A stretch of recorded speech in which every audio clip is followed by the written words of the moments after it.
JavaScript Module 1, Arithmetic Operators. Let me now turn it over to Professor Lisa Fredrickson, who will take you through this tutorial. Hello world, this is Lisa Fredrickson, your friend and web professor at Johnson County Community College.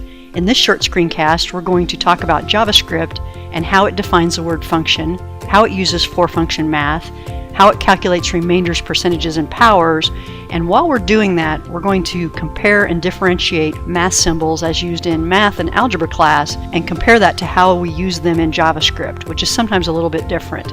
To do that, I have this little web page created in Notepad++ that's creating this rendered web page that I've opened in Chrome. I'm going to right-click Chrome and go into my inspector. And when I go to the Console tab, I can actually run JavaScript directly in this web page. We can use the console to test out some basic JavaScript statements. For example, if we wanted to add two numbers in JavaScript, we could test that out by going to the command line at the console and trying the statement. 5 plus 4 is 9. How about 5 minus 1? 4. How about 5 times 4? The multiplication symbol in JavaScript is the asterisk, and the division symbol is the /, just what you would have expected. But here's one you might not expect. The %sign in JavaScript is considered the modulus character, and even the word modulus has some conflict around it because that can mean absolute value in math. Whereas in JavaScript, the modulus character, %sign, gives you the remainder. So 5 modulus 4 would be 1. 5 modulus 2 would be 1. 5 modulus 3 would be 2. So right there we have a symbol that means percent in math, it means modulus in JavaScript, and even the word modulus means something else in math. So sometimes these symbols can get very confusing very quickly.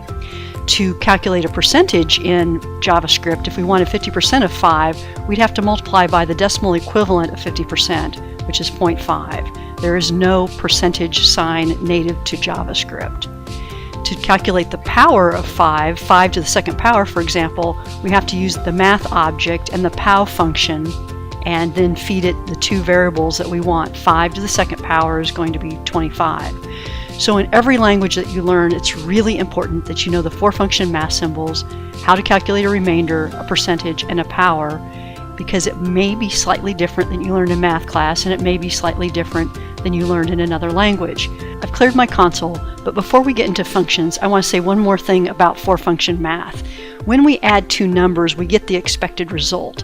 But if one of the values is textual, the result is also textual. In other words, the plus sign has two different meanings in JavaScript. It can both add numbers and it can concatenate text. As long as one of those values is textual, the result is going to be a textual result.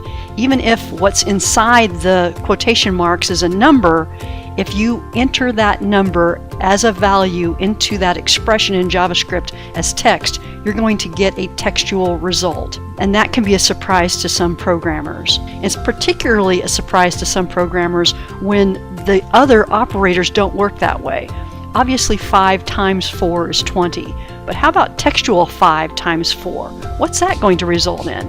Well, that also results in 20, which is odd because when we added 5 plus 4, string 5 plus 4, we got string 54. But when we multiply string 5 times number 4, we get 20.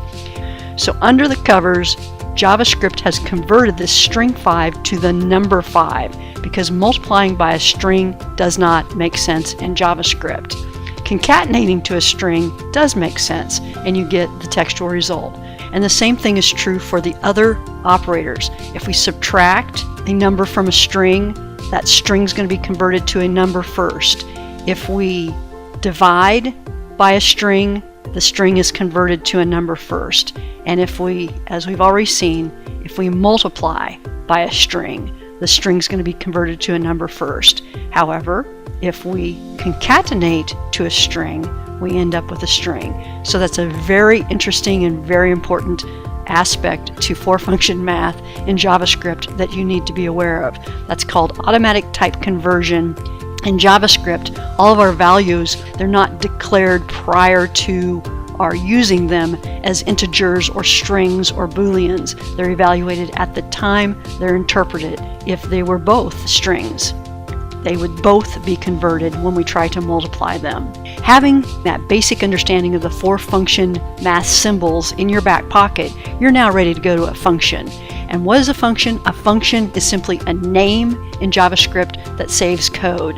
Now this console is great for doing these little exercises, but at some point you're going to want to save your code.